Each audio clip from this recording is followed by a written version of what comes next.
J-10 buatan Cina akan terbang di Jakarta. Bayangin saja pesawat jet tempur buatan Cina dengan kecepatan Mach 2, radar canggih, dan rudal jarak jauh terbang di langit Indonesia. Gimana rasanya? Yap, beberapa waktu terakhir muncul kabar heboh kalau Indonesia bakal membeli jet tempur J-10 buatan dari Cina. Ini bukan gosip kecil semata. Ini bisa jadi langkah strategis besar yang mengubah arah pertahanan udara Indonesia dan ASEAN.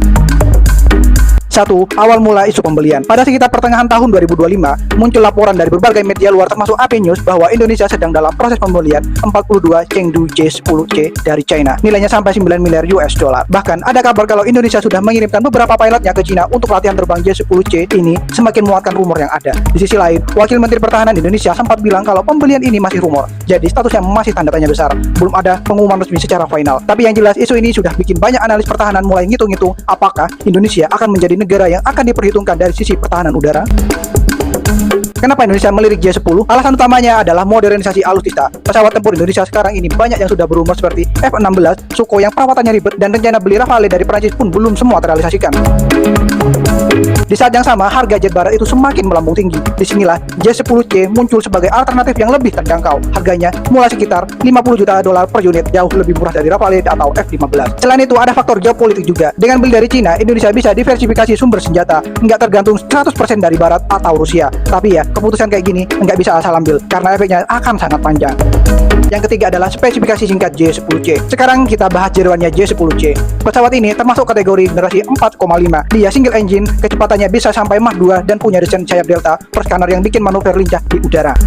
Sementara radar J-10C sudah pakai AESA, teknologi radar modern yang bisa mengunci target dengan jarak yang sangat jauh dan cepat. J-10C juga bawa rudal PL-15 yang punya jangkauan lebih dari 150 km. Selain itu, J-10C punya 11 hardpoint buat bawa rudal, bom pintar dan tangki bahan bakar tambahan. Jadi selain dalam pertarungan udara, dia juga bisa menjadi pesawat serangan darat dan anti kapal. Kelebihan J-10C, kalau dilihat sekilas, J-10 ini punya beberapa nilai jual yang bikin menarik untuk diulik. Yang pertama adalah harga jauh lebih murah dan teknologinya sudah modern. Yang kedua, rudal jarak jauh plus radar AESA. Kombinasi ini bikin dia punya potensi unggul di pertempuran udara jarak jauh. Yang ketiga adalah multi-role. J-10C bisa bertempur dari udara ke udara, serangan darat, bahkan kapal cepat. Cocok banget buat negara kepulauan seperti Indonesia.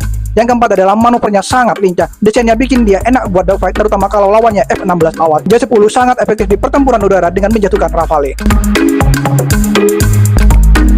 Yang kelima, kekurangan J-10. Di balik semua kelebihannya, J-10 juga punya kelemahan yang nggak bisa diabaikan. Yang pertama adalah interoperabilitas. Sistem Indonesia banyak yang berbasis dari barat. Integrasi ke jaringan radar dan komando akan sangat susah. Yang kedua adalah versi ekspor. Biasanya radar dan elektronik pesawat tempur tidak sekuat versi yang dipakai militer China. Jadi Indonesia kemungkinan dapat versi light. Pertanyaan besarnya adalah seberapa efektif J-10 dalam perang nyata. Di kasus Pakistan-India, J-10 tampil cukup impresif dalam duel jarak jauh. Radar AESA dan rudal PL-15 jadi kunci utama. Tapi banyak analis yang bilang kalau dalam perang nyata yang menentukan bukan hanya pesawatnya, tapi seluruh ekosistem, dukungan radar AWACS, sistem peperangan elektronik, pengalaman pilot, dan logistik. Jadi walaupun J-10 kuat di atas kertas, kalau sistem pendukungnya nggak siap, performanya bisa nggak maksimal. Kalau menurut kalian, apakah dengan membeli J-10C ini akan menjadi strategi jitu atau bumerang berbahaya untuk Indonesia? Jadi tulis pendapat kalian dalam kolom komentar.